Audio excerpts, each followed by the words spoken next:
Madamorable, flip it around, Wicked Witch. Madamorable, flip it around, Wicked Witch. Wicked Witch.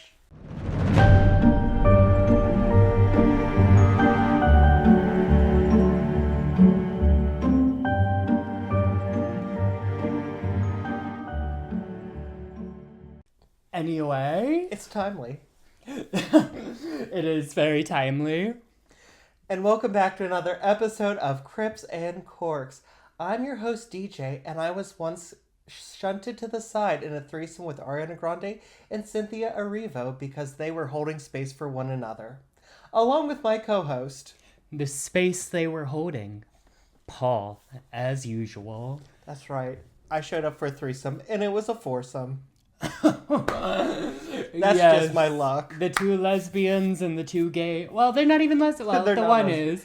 Ariana's not. Yeah. Did I say that right? Cynthia Erivo. Erivo, yeah, you Yes, said okay. it right. I was so panicked in the moment that I was going to say Enrivo. And I was like, it's not Enrivo. Don't say Enrivo. I've never said Enrivo before, but I panicked about it. And that's okay. But you know what I'm panicking about? What are you panicking about? Is what you might tell me for your blessing and curse of the week. Oh, well, you shouldn't feel that panicked because actually it's all rolled up into one, like a little early Christmas present. Okay. So, my blessing and my curse this week is that I went to McDonald's and I tried the Grinch meal. So for those of you who don't know what the Grinch meal at McDonald's is, it's their special holiday meal. It is either a Big Mac or a 10-piece chicken McNugget with Grinch fries, which are just fries with the special dill pickle salt, a drink, and you get commemorative socks, which I got. Oh. That's for Wikipedia. Oh my god. So, blessing out of that. Who doesn't love a trip to McDonald's? Honestly. And also, socks. Honestly, just worth it for the socks. Curse. They gave me a broken box. It comes in a special box. Mm-hmm. They gave me a broken one. And literally, I was standing there and I could see the people in the back and it's like, can I give this one? And the manager's like, yeah, it's not totally ripped. Right? She said, give it to that poor fucking loser over there. Truly. So it was a little ripped, and then the Big Mac was just swimming in Big Mac sauce, and I'm not a big fan of Big Mac sauce to begin with. And when I finished, my hands were just covered. Like, I think it was all in my hands. God. It was disgusting because all the lettuce gets... And it doesn't just wash off, it sticks to your skin. That is one thing about eating a Big Mac. Eating a Big Mac is messy. You better don't be in public when you're eating a Big Mac. It's messy. And I just have so much regret because I got a 10-piece McNugget on the side anyways. Mm-hmm. Why didn't I get the McNuggets as the meal and then just get like a quarter pounder on the side? Honestly, that's tea. Why didn't I do that? I was like so wrapped up into it's a thing. Like, it's a thing. The quarter pounder, I will say, I am leaning more towards the quarter pounder these days rather than the Big Mac. Quarter pounder, 10-piece McNugget, and a Diet Coke. Exactly, that part, plus the fries, because I've become a fry girly too. But yes. The other problem was, so the fries don't come pre-grinched. Mm-hmm. They're just regular fries. They were cold, if you were wondering. Pre-grinched is crazy. My fries were not pre-grinched, and they were cold. Where's the Grinch semen on these fries? It does come with it in a little green packet, and it says like Grinch salt, and it's dill pickle salt. Mm-hmm. And it's supposed to come in like a special little bag. And it's called a Grinch shaker. Because the idea is you pour the salt on them, and then you roll the top of the bag, and you can shake it, and it coats the fries. Pikachu is done.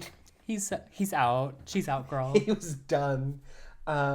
They gave me a regular thing, so I had to sprinkle so much Grinch salt on at a time, and then give it a little shake like I was choking it. Mm-hmm. My grandmother was watching me like pour so much salt at a time and then shake it, and she was like, you need psychological help. I don't know what you're trying to do, but you need help. Girl.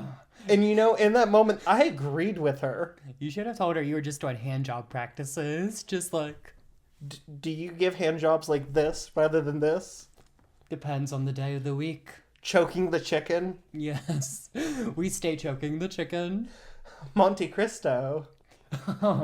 That's a throwback. I'm That surprised is- you remember I that. did remember that. Tell me, Paul, what are your blessings and curses this week? Blessing, got to see last podcast on the left live. Yes. Amazing. Seeing Henry Zabrowski live is like watching a masterclass in comedy. It truly was. Marcus Parks and Ed Larson. Amazing. Super funny. Reminds me why I do what I do. And honestly, legends. Couldn't have asked for better. Merch. Girl, call us up. We'll help y'all out with your merch, Yes. okay? We'll get you some good merch designs. That left a little be desired, a little bit. desired, but other than that, perfect. Another thing we promised to talk to you guys about, which was also another part of my blessing, is we saw Wicked for Good. Definitely better the second Yes. time around. Maybe not as good as that first movie, but they rarely are. No, and it's like, I keep thinking about it, and it's like, with how much John Chu added. Mm-hmm. Like, in the first one, he added so much, and it all added to the story. Right. It made it easier to follow, it made it more comprehensive, you understood the characters a little more. And then in the second part, like, he added stuff, and it's like, he added a lot about Glinda growing up. I did not like that, because it didn't really add into why she was doing what she was doing. I nearly went into spoilers. I'm not going to spoil. Yeah. We can talk about this later. No. Still a good movie, though. I will Yes. say, and when I said it's better the second time around, it really is. It's really a good movie, so go out there and watch it Yes. if you haven't already. And for my curse, they had the SpongeBob Burger King meal, and I missed it. I went to Wait. go... It's over that quick? Yeah, I went to go order it, Jesus. and it wasn't anywhere to be found on that Uber Eats app. I was like, girl! Did you try DoorDash? No, why would it? Because I saw it on Uber Eats before, and now it's Oh. gone. So I am so sad. Yikes. Because one thing, I love fast food, so missing a special thing like that everyone was saying was super good makes me super sad. So super sad I missed that. So that is my curse for the week. And I think that's it for...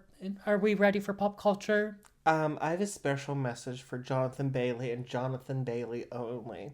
So if you're not Jonathan Bailey, you can mute this or skip it, and Paul can cover your ears. Jonathan, Johnny, please call me. I'll change your world. I'm finished. All right, well, I'm sure Jonathan Bailey will be in our DMs soon. I hope so. Please, even just for a joke. Just for the bit. I would. Oh my God, Jonathan Bailey, for real, if you're watching this, just keep retweeting and adding Jonathan Bailey. Please. Please send us a video where you like pretend to flirt with me and give us rights to post it on our social media. Please. We can't give you money or anything in return, but We can have you on to talk about ghost stories. hey, we're gay too. It's like doing ally work. It's like giving to Yes. charity, really. Truly. we will interview you so much better than David Cornsweat. And I will force the chemistry between us. Who's David Cornsweat? The guy who played Superman, didn't you see their Actors on Actors interview? And David Cornsweat said something pretty sexist. Honestly, I thought you were joking, like making fun of someone else, because Cornsweat sounds like a fake last name. I think that's how you pronounce it. While you're looking Yes. that up, very quick, we must address the elephant in the room for Pop Culture Corner. Well, before I do that, first of all, congratulations to Trisha Paytas on your Domino's collab finally. It's been my years God. coming, and that just goes to show you too can squirt on your main on Twitter and get a Domino's deal later down the line. There's redemption for everyone. Now, to the other elephant in the room, heated rivalry. It's what everyone's talking Yes. about. The show on everyone's lips, and trust to believe when all of those episodes are out, I will be downloading that HBO Max subscription, and I will be watching those two hockey boys kiss live on my television screen, okay? It is going to be happening and it is going to be down. But everything I've been seeing on the TikTok, it looks amazing. Yes, I can't wait. I cannot wait to watch this, and I'm so glad that we saw like a little loop here of like there's a lot of gay shit and then it kind of went away. And we're like on the other side of the swing where it's coming back full force, baby. yes, boy love and yaoi and all that. It's on the main timelines, girl. HBO Max is promoting. The girls are back in it, okay? And I know I've been telling my friends, like, for weeks that I was going to watch it with them, but I might have to watch it alone. This might have to be, like... It's very much going to have to be a lone thing. Because have you seen all those tweets about, like, watching Heated Rivalry with your friend and it's, like, pulling the cushion in front of your crotch?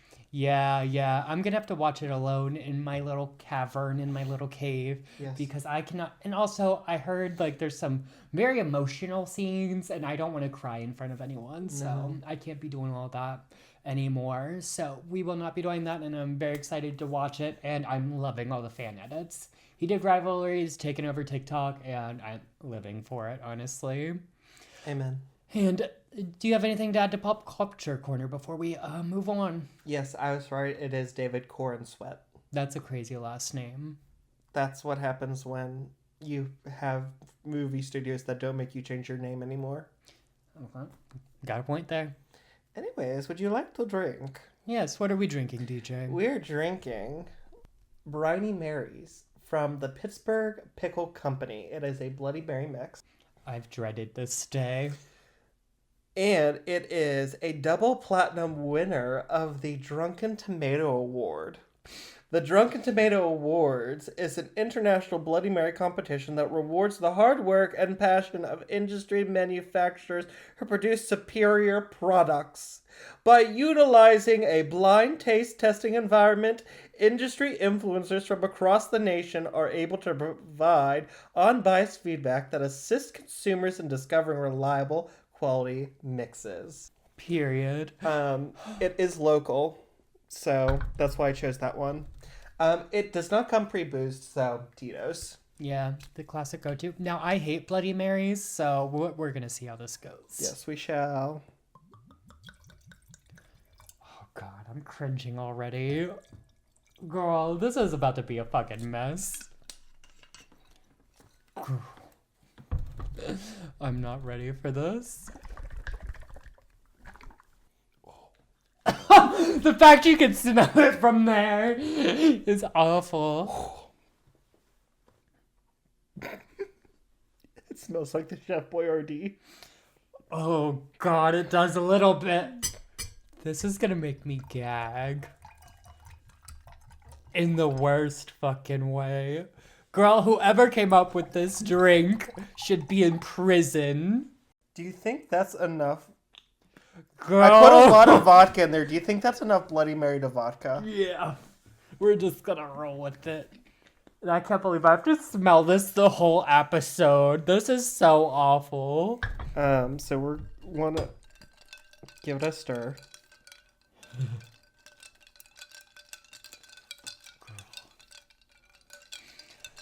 Okay. We're gonna have to... Cheers. Cheers.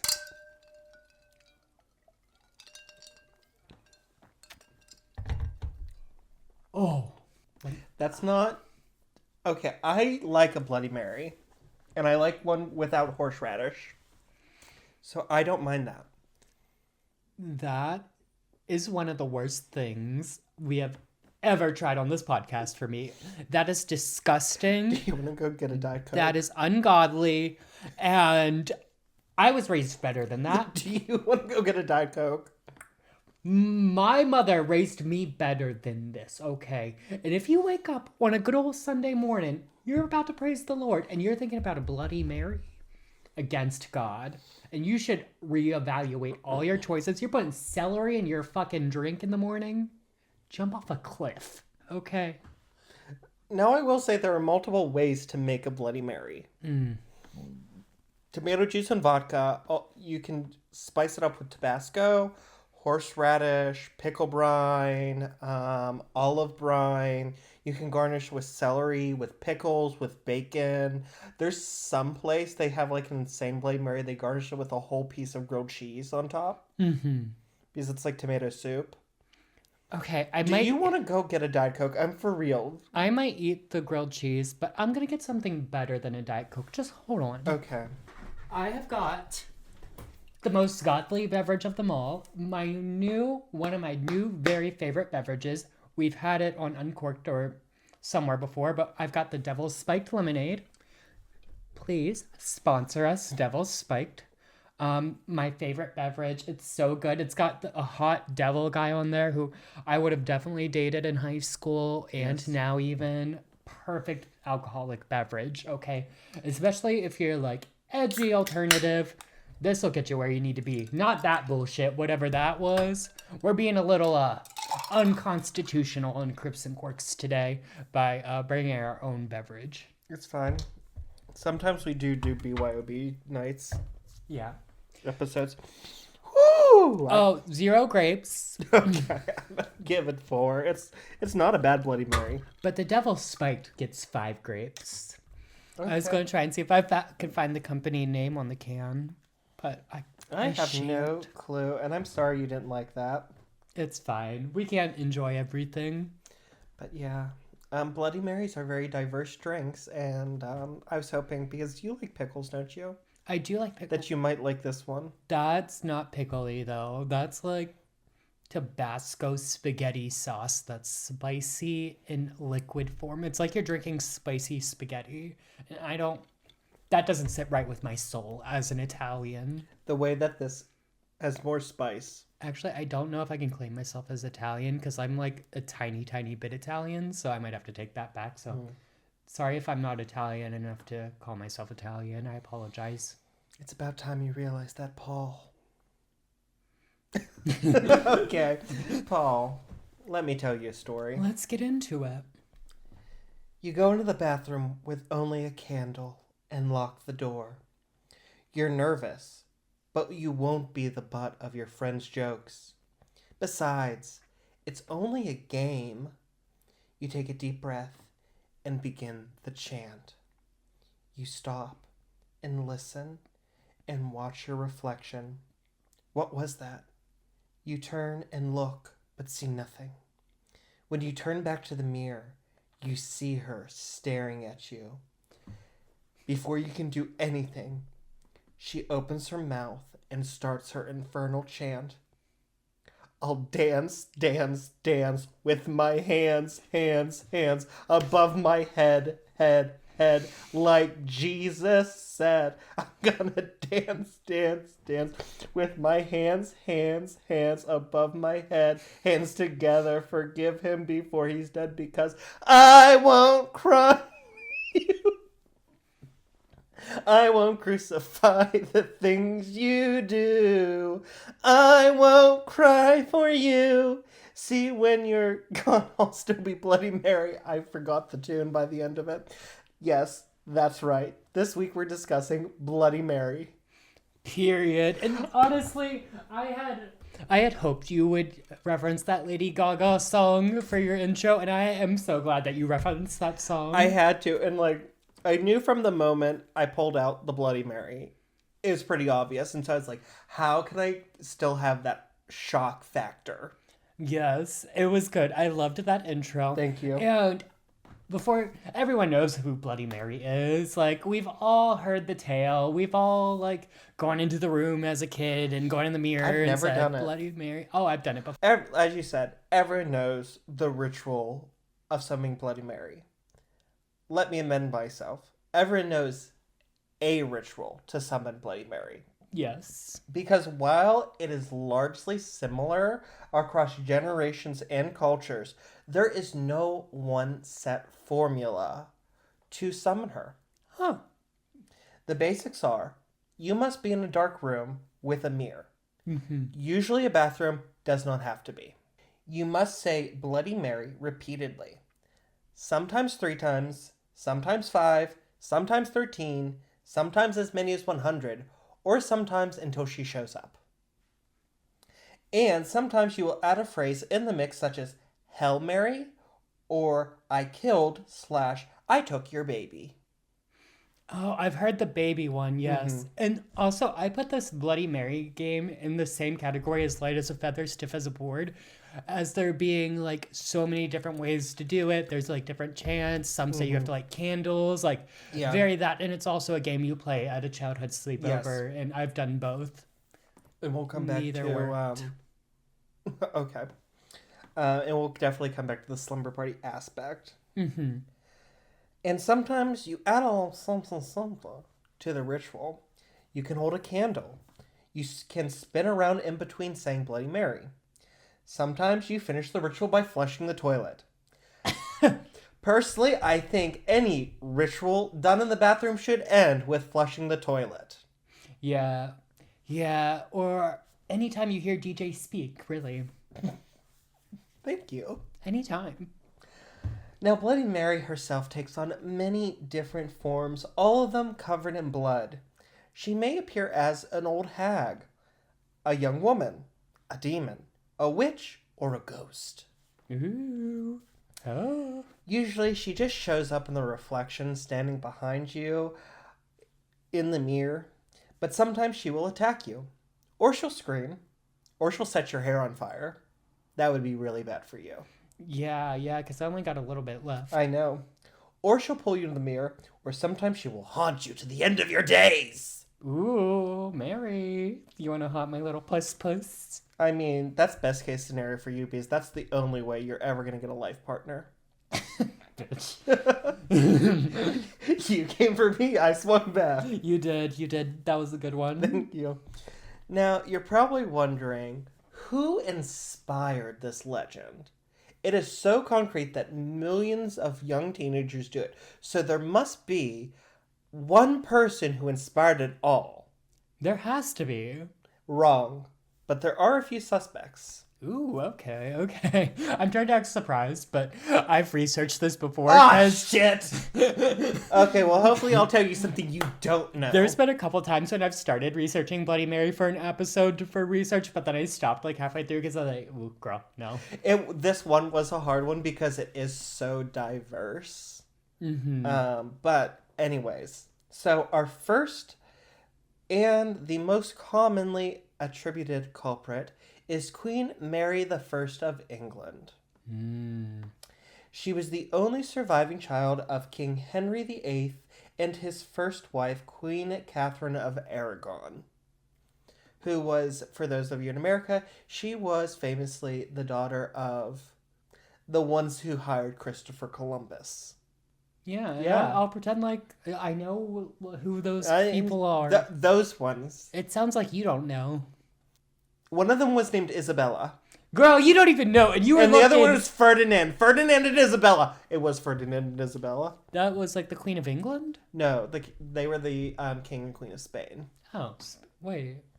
Didn't Columbus come from England? No, he came from Spain, but he was Italian. Because he was really bad at his job and no one in Italy would fund him. I'm going to have to rewatch that Pocahontas movie. All I know that was John Smith. Based on Christopher Columbus. John Smith was a real person. So was Christopher Columbus. And so was Pocahontas. Yeah. Anyways, despite... During her childhood, she was the apple of her papa's eye. Papa. Something that you wish you were. And was awarded the prestige and privileges usually given to the heir to the throne despite being a girl. But Henry desperately wanted a son to carry on the Tudor name. In 1533, when Mary was 17 years old, Henry annulled his 24-year marriage to Catherine on the basis that she was briefly married to his older brother before he died, and then subsequently married Henry, meaning he basically married his sister. Hot. That's what he said. I basically married my sister, and so it shouldn't be allowed. When the Pope refused to grant the annulment, Henry decided, fuck you, Catholic Church, I'm the head of my own church now. Mary, a devout Catholic, was not for that life. So Henry imprisoned Catherine and stripped Mary of her title as princess, declared her a bastard, removed her from the line of succession, and kept her from ever seeing her mother again. To add insult to injury, after he married former lady-in-waiting to Catherine Anne Boleyn and had another daughter, Elizabeth, he forced Mary to become Elizabeth's maid. Nothing causes more loving relationships between siblings than when you're 17 and you're forced to be a maid to your toddler sibling. Oh, yeah, that'd be rough. I'd be pissed. Now, Henry would go on to execute Anne for not giving him a son and marry 4 more times, bringing the grand total of marriages up to 6. Jeez. He also killed another one of the wives in the process. Coincidentally, this was Catherine Howard, Anne Boleyn's cousin. So the 2 that he killed were cousins. So there's something not going on right with that family. To give you a insight into Mary's mind of like how she viewed her father's subsequent marriages and her siblings who came through those marriages, his last 5 marriages added together total 14 years, a decade less than his marriage to Catherine. Jeez. So think about like angsty teenagers, like when you get a divorce and how you see your step-parent. Mm-hmm. And now think about like your dad went through 5 wives and a decade less than he was with your mom.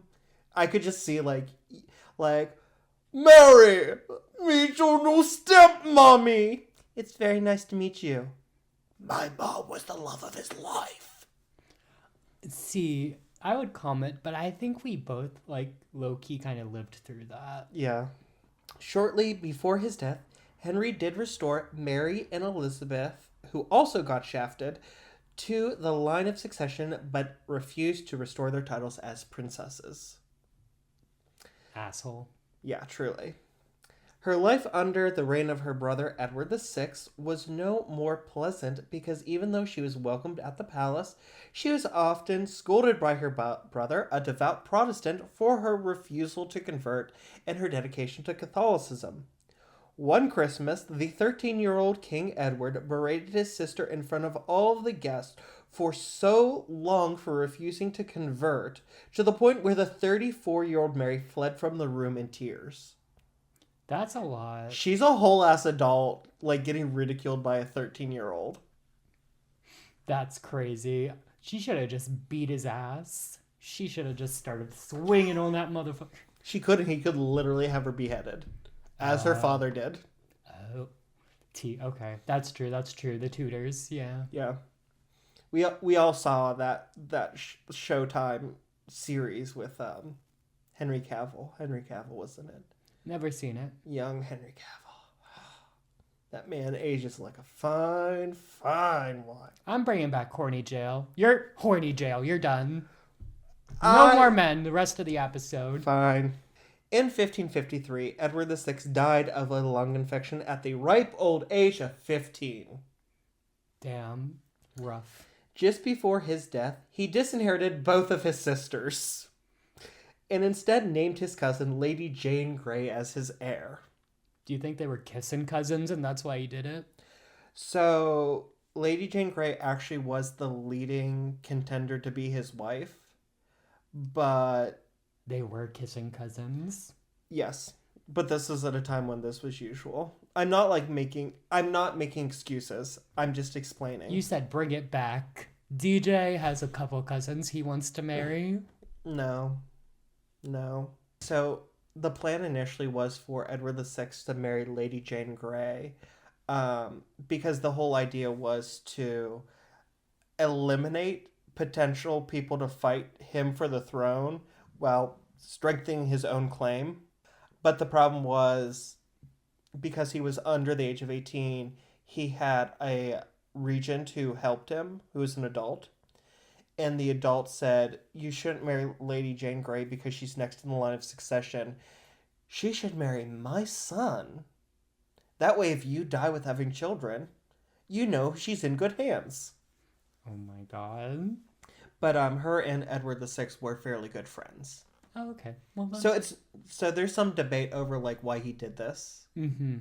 But they were pretty good friends, and she was known for being quite smart. Regardless, like even like she was smarter than most men of her era. Now, Mary was not having this, and she led an uprising from the north of England and took the throne for herself 9 days after Lady Jane was declared queen, and subsequently beheaded the 16-year-old Lady Jane, her husband, and both of their fathers. So this grown-ass woman, 37 years old, is beefing with teenagers. Girl. She has spent her life beefing with teenagers. The way I'd be so upset. Oh my god. It's like Elon Musk on Twitter, or X. Now, the 37-year-old Mary understood that Lady Jane, who was essentially still a child, was simply a pawn in a scheme of men who wanted to keep the Protestant status quo, and generally had affection for her cousin. But she ended up killing Lady Jane Grey because she wanted to marry her own cousin, King Philip II of Spain, who refused to marry her unless all other claims to the throne were eliminated. And she was so whipped, she killed a bunch of teenagers. Girl, she really wanted that dick. Okay. She was horny. She was like, yes, I've got the throne! Now to get dick! Girl, Bloody Mary, more like Horny Mary. Am I right, fellas? Ha!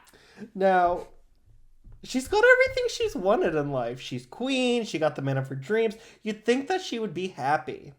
She was not. Because her marriage to Philip was not happy because her government hated it. The people of England hated it. And Philip was disgusted by the elderly 37-year-old Mary. Damn, elderly is crazy. Who was besotted with him and tried desperately to get pregnant to the point where he fled England to not have to have sex with her. He would literally make up excuses. I gotta go back to Spain. Girl, honestly, I have people in my life like that where they want it so bad and I just gotta avoid it. Like, so I feel him. I feel him in a special place in my heart in that way. Now, Mary was desperate to get pregnant because there was one more person in the line of succession after her, and that was her half-sister Elizabeth, the daughter of that whore, my stepmother, Anne Boleyn. And she did not want the Protestant Elizabeth to get the throne.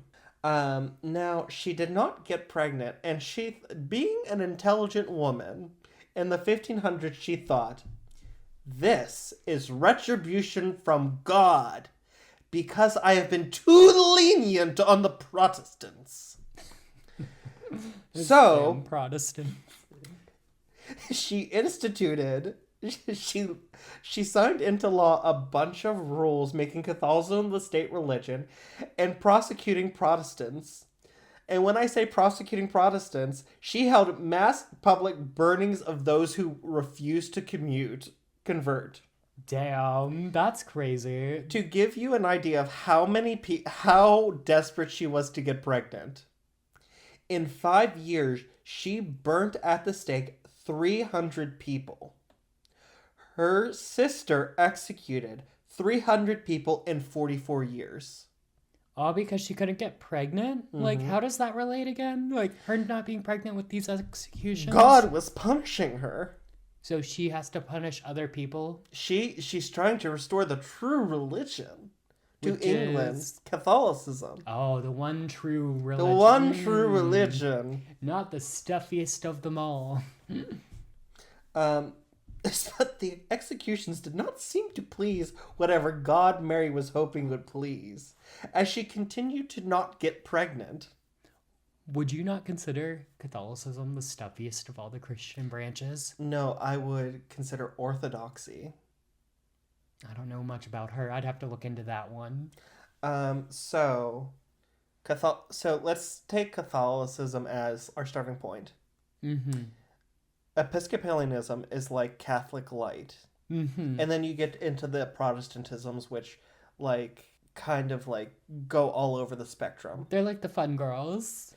Yeah. Well, maybe not like the fun girls. No, but you have varying levels of it's not just a linear chart either. Mm-hmm. There's a linear chart, but then there's like offshoots where it's like suddenly conservative not only goes that way, it also goes this way, and some of them go that way. Yes. And so think of Protestantism, just to keep this simple, as Catholic light. It's like a light beer. Mm-hmm. It's not the original, it's a light beer. Whereas Orthodoxy is Catholic hard. They dumped hard liquor in that beer. So it's even more stuffy and more Yes. boring. They chant everything depending on the denomination. That sounds fun. Chanting? Girl, that's a party. Like the like that. Girl, that's a lot more fun than like what the Catholics are doing. Well, the Catholics used to chant. And they stopped because they're boring. Are they stuffy or are they boring? Well, I guess that's the same thing. Yeah, it's a synonym. Synonyms. It's a cinnamon? Yeah, it's a cinnamon. I love cinnamon. Girl, I need to go to a Cinnabon soon. Ooh. I haven't had one of those in a minute. Anyways, back to Mary not pleasing God and not getting pregnant. I think whatever God she was trying to please did have a sense of humor, however. Because in 5 years, she had 2 phantom pregnancies. Ooh, like ghosts? She was giving birth to ghosts? No, where a phantom pregnancy is where your body acts pregnant and then you just don't give birth because there is no baby. Like your stomach swells, you stop menstruating, you have cravings, you have like the mood swings that accompany it. And then all of a sudden it just goes away and there's no baby because there was never a baby. And like we know about this now because we're able to do ultrasounds and see like the womb is empty. Now, when did your phantom pregnancy start? You're having a lot of weird cravings. I stopped counting. The food baby's name is George.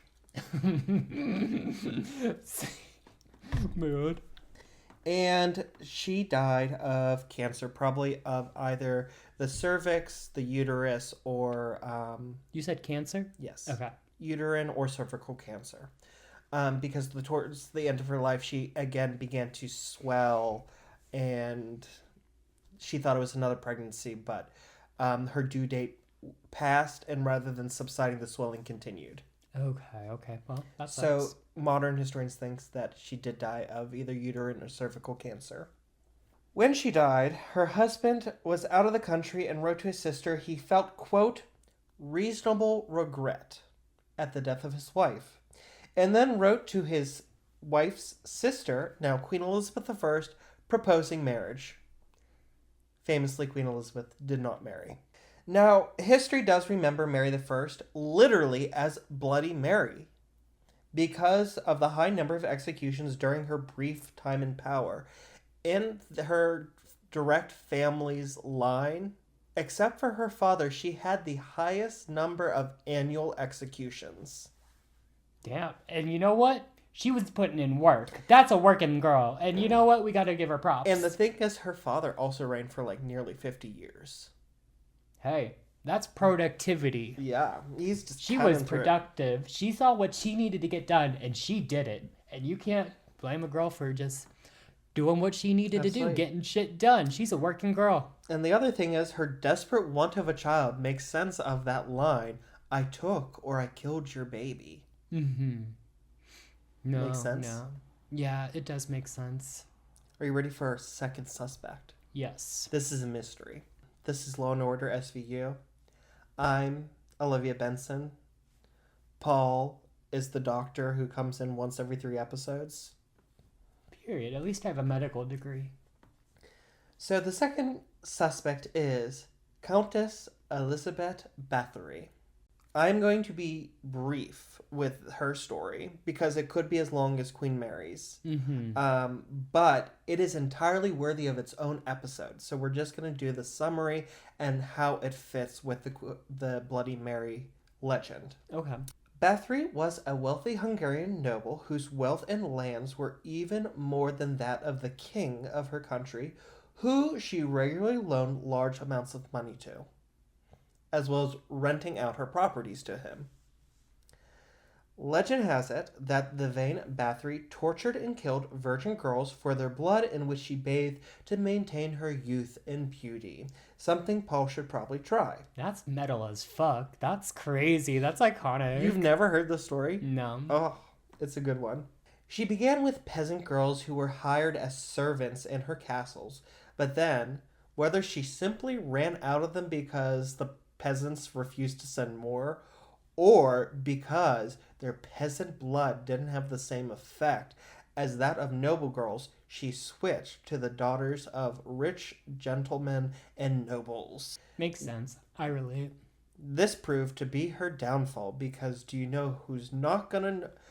You're not gonna notice peasant girls going missing, but the daughters of the wealthy and the influential, there's gonna be a stink. That's true. That's true. And that reigns true today.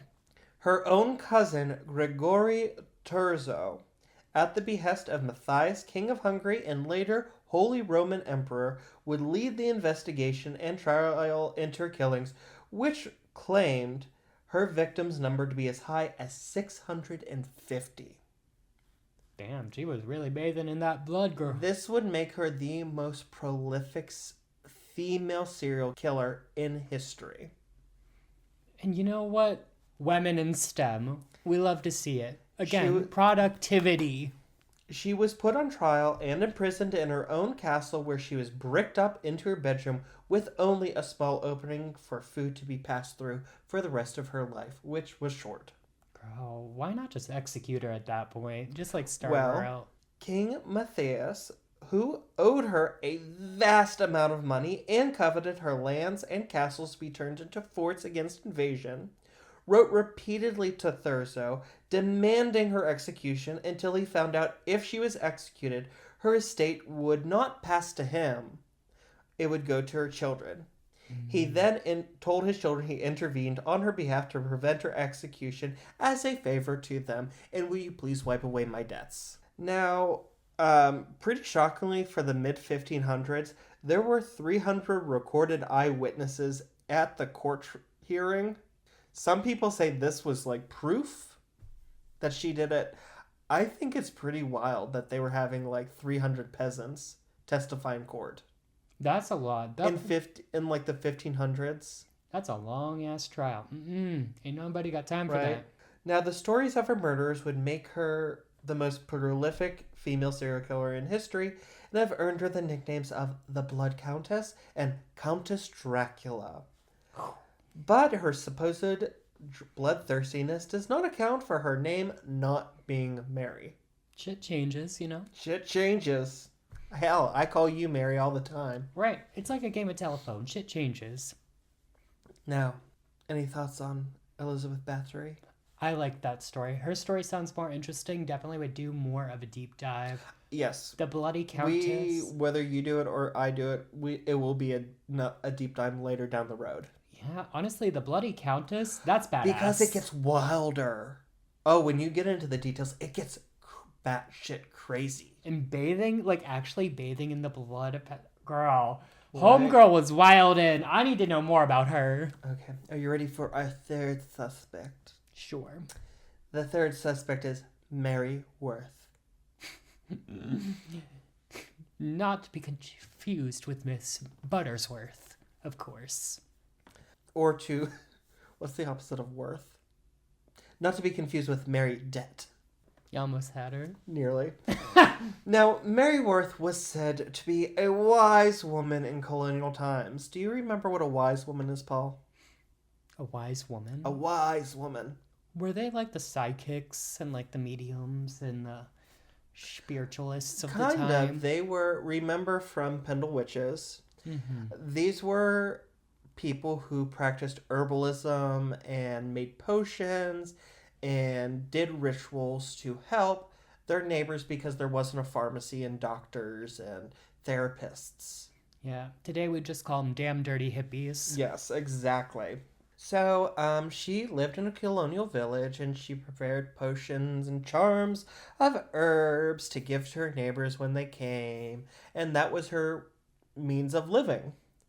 But as time went on, the supposedly beautiful Mary began to grow old, and she became obsessed with finding a way to keep herself young and beautiful. At which point she began to steal the children of the village, whose blood she would drain to use in potions and charms to keep her forever young and beautiful.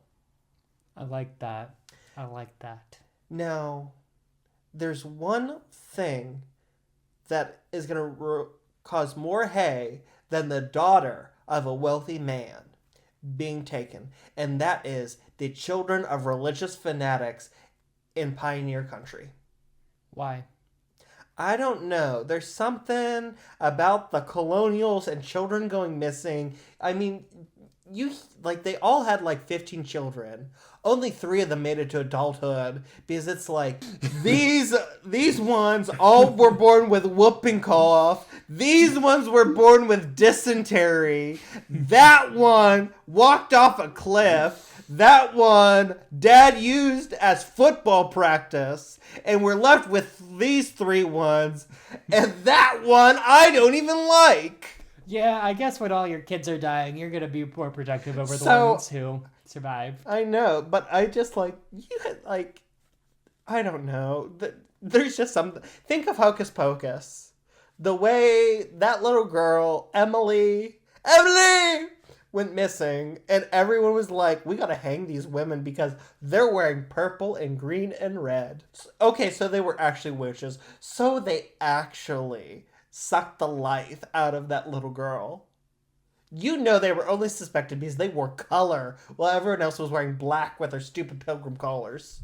I feel like you've thought about this a lot. It's been bothering you. It has. And I'm glad you were able to get it out live on the podcast. Thank you. So yeah, the townspeople turned on her and decided to burn her as a witch. The witch. As she burned on the pyre, she cried out a curse that she would haunt anyone who ever spoke her name, to which the town people called her Bloody Mary, Bloody Mary. Yeah, this is seeming like the most likely suspect. Now, this does account for the need to call out her name, but there is no proof of anyone being named Mary Worth being burnt as a witch in the colonies, because in the colonies, you weren't burnt as a witch. You were hung by the neck, or in the case of Giles Corey of Salem, crushed to death under rocks. Okay, well, that's boring then. I guess not.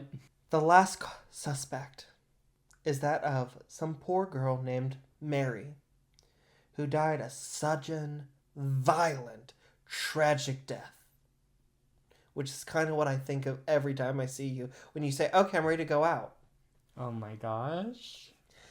Now, there are multiple versions of this Mary.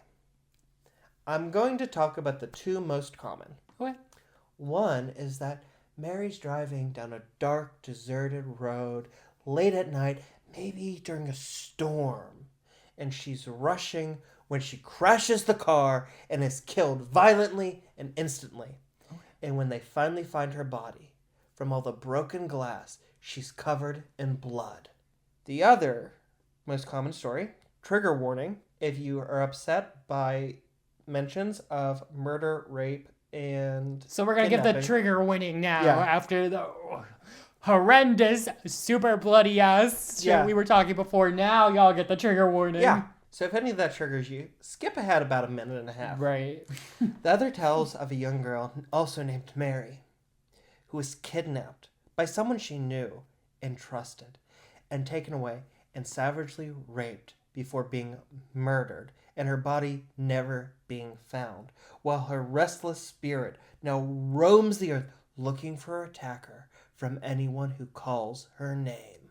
No jokes. No that jokes. One's pretty serious. That's a pretty serious one. On the bright side, both of these are just urban folklore, which are perfect for what the Bloody Mary ritual is mostly done through, and that's slumber parties, to create that perfect atmosphere of fear going into doing the ritual. Right. I mean, we've all been there. You're with your friends and you're giggling and you're trying to scare each other. Like, we've all been there. So, those are our suspects. Okay. As I explained, there's a little bit of Bloody Mary in all of them. So no single one of them is Bloody Mary. They're all Bloody Mary. Okay, so it's like a collective spirit. Yes. So how did this all start? I don't know. Going into the bathroom, saying Bloody Mary 3 times, waiting for her to jump out of the mirror at you. Well, mirror rituals are nothing at all new.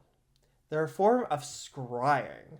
And for those of you who don't know, scrying is a form of divination through which you peer into a reflective surface for long periods of time until you're able to see something.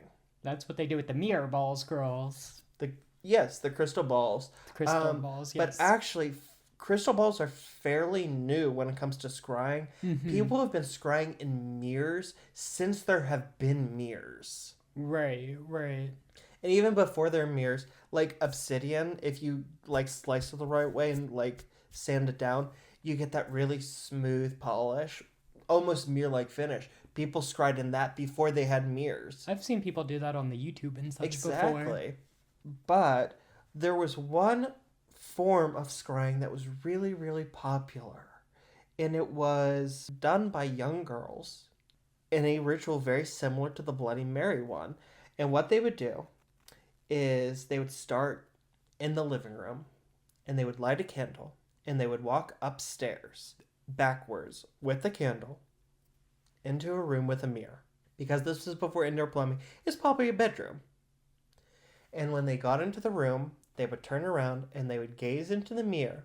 And legend says you would either see the face of the man you were set to marry or a skull if you were doomed to die before you could be wed.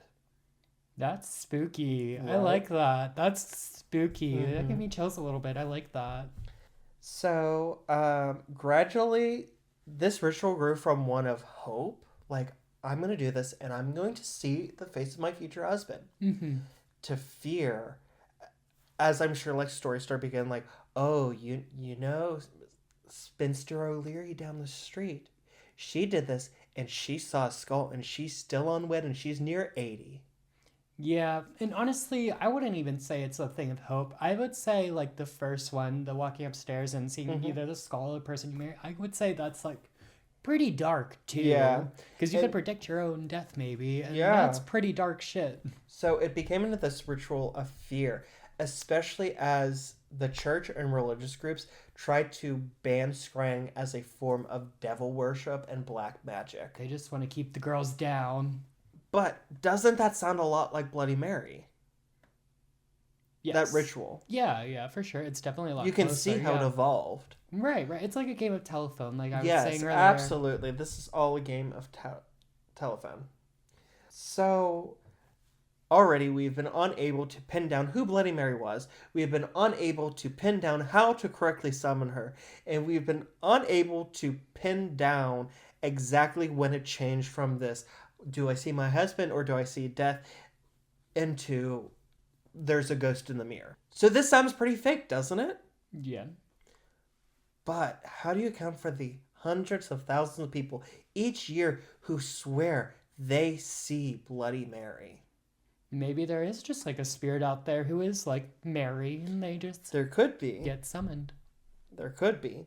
But also, there are some physiological and emotional reasons for this. Dr. Giovanni Caputo of the University of Urbino. Is that an accredited university? I hope so. That sounds fake as shit. It's in Italy. Oh, that doesn't make it sound less fake. Sorry. So yes, Dr. Giovanni Caputo. No relation to Teresa, the Long Island medium. Nothing? Oh no, I already had that joke in my head, but I decided not to say it because I am a classy person and I would never disrespect Miss Caputo. But you would disrespect Dr. Caputo. Yes. Okay. He conducted an experiment with 50 patients who would gaze into a mirror in a dimly lit room for 7 minutes to see what happened, and the results are pretty startling. 68% of total participants saw facial deformation. Interesting. 18% saw their parents, some of whom were dead, some of whom were alive. 28 saw complete strangers. 28 saw archetypal characters such as the hag, the child, and ancestor. Those like overarching characters, like I don't know who it was, but it was this. 18% saw animals, and 48% saw monsters or demons. Ooh, okay. Before anyone clocks me on my math, yes, I know that doesn't add up to 100 because there is overlap. That is just, each of those is a percentage of the whole reporting what they saw. Yeah, so yours better calm down.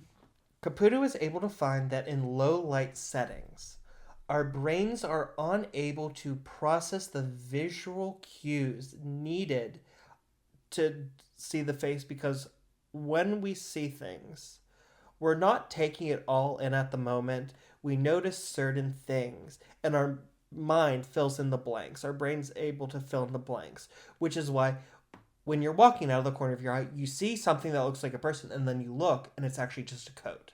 Right. Okay, yeah. Your brain can't fully see it, so it fills in the blank that it's a person. Now, when it's unable to fill in the blanks, so for the first couple minutes, your face sees that it's you. But then, because it's dark, the angles are different, the shadows are different, you don't quite look like yourself, your brain disassociates and starts trying to fill in the blanks rapidly, going through everything you've ever seen in your life, filling the blanks to try and place what it is seeing in that moment. He further found that a person's mental and emotional state at the time of the experiment affected what they saw, such as, let's say your parent recently died. They're on your mind. You go in, you do this, and all of a sudden you see the face of your dead parent staring back at you. Or you're fearful, you're a little nervous about this experiment, and you go in and you see something frightening like a monster or a demon. Even though it's not at the forefront, it's just like, okay, I'm a little nervous. Or like, oh, like my dad died 3 months ago and I'm still in therapy over it. I'm not thinking about it right now.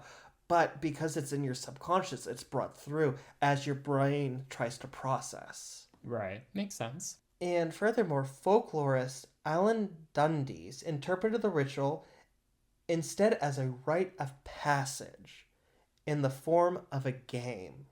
It is often done by children on the cusp of puberty when childhood becomes adulthood, and it's rich in hidden meanings. You're doing it in the bathroom, the most private space in a home. You're focusing on blood, which represents life and death. Mary herself is fear of the future. Do I measure up? What comes next? And the mirror is the ultimate representation of self-awareness and self-critique. This is all just very boring. Sorry. Way to make a very interesting ritual boring as shit. Well, It wasn't you who made it boring as shit. It was the scientists who made it less fun. You did great research, and that was a great explanation. I'm calling the scientists boring. now, after going through our entire murder mystery of who is Bloody Mary, wow, did she do this? It's very unlikely that Bloody Mary is the single spirit of a single woman, be she a fanatically religious queen, a bloodthirsty countess, a vain witch, or simply a poor victim of circumstances beyond her control. Rather, she is whoever we want and need her to be, because like most things we see in the mirror, she's just a reflection of ourselves. Exactly. I was just about to say that. She is what you want her to be. She is what you make it. And I like that. Yeah. And I think out of the four stories, I like that Countess. Countess Elizabeth Bathory. Yes, that was cool. She was bathing in that's so metal. That's crazy. That's so crazy about her. She was just murdering people and and people have a lot of blood in them. So the fact she murdered all those people, well, I guess also it requires a lot of blood to fill up a bathtub. Oh, I mean, you don't even know half the story. Like, I didn't even cover half the story. It just gets wilder. Bloody Mary, I like kind of was going into like, why would she be a ghost? You know, she's lived this really shitty life. Right. No, honestly, the first stories were so interesting, but the scientists just had to come in and with their science and their math. Like, I believe what the scientists are saying, of course. It's just not as fun. I had to do it because otherwise this was just a history episode. Instead, this is just okay. Do you know what our last? I was thinking about this earlier. Mm-hmm. Do you know what our last after work episode was? It was Baba Yaga. Was it? It was Baba Yaga. That was a long. It was a. Are you sure? That was our last after work episode. Grey Gardens was after that, wasn't it? Oh shit, you're right. Yeah. Was it? Maybe it was in the summertime, and Baba Yaga was like towards the. Oh damn! Because I was gonna say, like, isn't it great that like our last one was also about like folklore and a witch and like the evolution of storytelling? I was like, isn't it great that we came full circle and then you just had to ruin it?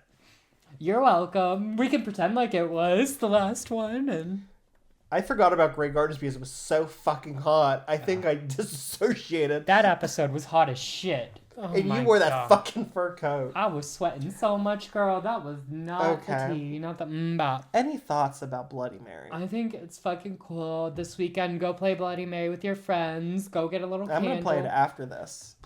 For sure. Sorry, I was just...